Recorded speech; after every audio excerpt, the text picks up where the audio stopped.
Sir, good day, sir. So this is my answer in problem number 82. So two parallel rods are each 0.50 meters in length. They are attached to their center to either end of the spring. So the spring constant is 150 Newton meter. That is initially neither stretched nor compressed. When 950 ampere of current is in each rod, in the same direction, the spring is observed to be compressed by 2.0 centimeters. Treat the rod as long straight wire and find the separation between them when the current is present. So this is my illustration. So ito yung dalawang rod and yung 950 ampere is nasa kanila and meron siyang X. So this X is the compress of the spring. And the tow rod has a length of 0.50 meters. So, given the length of the tow rod is 0.50 meters, K is, or the spring constant is 150 Newton meter, X is 2.0 centimeters. So, I convert it to meter.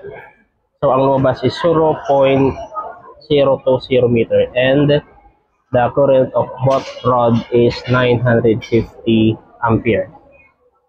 So the formula that we are going to use is 3.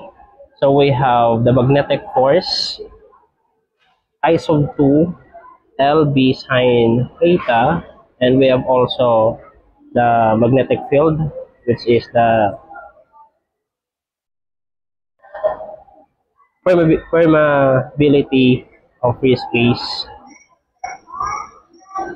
I sub 1 over 2 pi r, and the force of the spring, F is equals to kx. So to find for the formula for the separation between the two rod, so we are going to combine these three formula.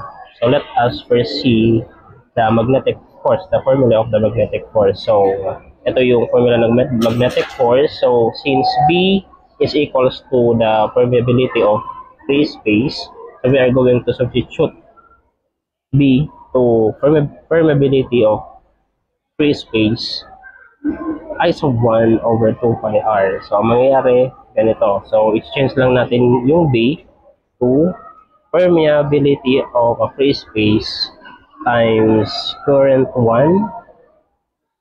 divided by the 2 pi r. Then copy the sine theta.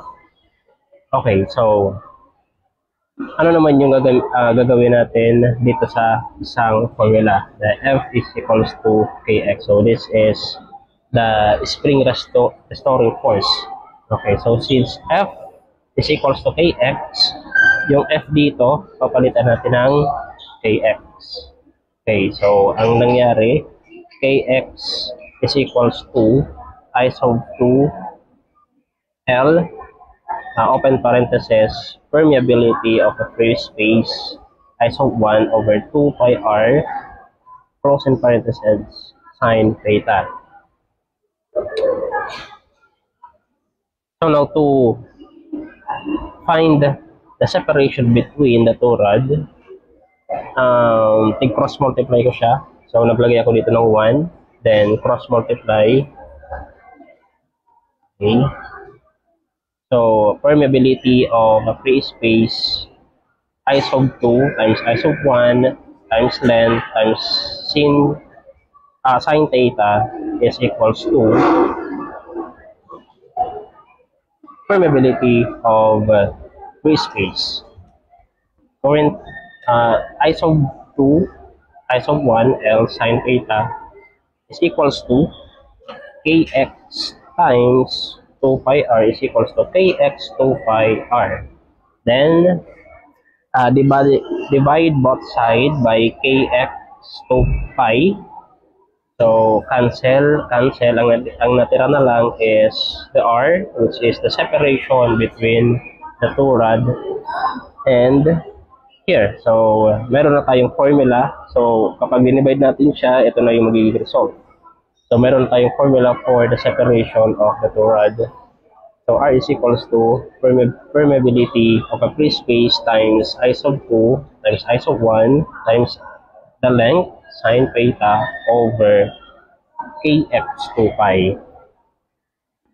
Okay, so for the solution, so gagamitin na natin yung formula. So substitute lang. So yung permeability of the free space, so meron tayong constant pi, 4 pi times 10 raised to negative 7 t times m over a. And the current of the rod is 950. So since pareho yung current ng dalawa, so parehong 950 ampere yung ginamit natin. So yung ISO 2 is 950, ISO 1 is also 950 ampere.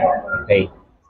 And the length is 0.50 meter. So yan yung length ng rod. And sine 90 degree since yung direction ng current is perpendicular to the force of the magnetic field over the spring constant, which is ito yung K, 150 Newton meter times yung X, yung compression of the spring is 0.020 meter times the 2 pi. Okay, so since similar yung term natin dito, so we are going to cancel here, okay, and cancel yung pi.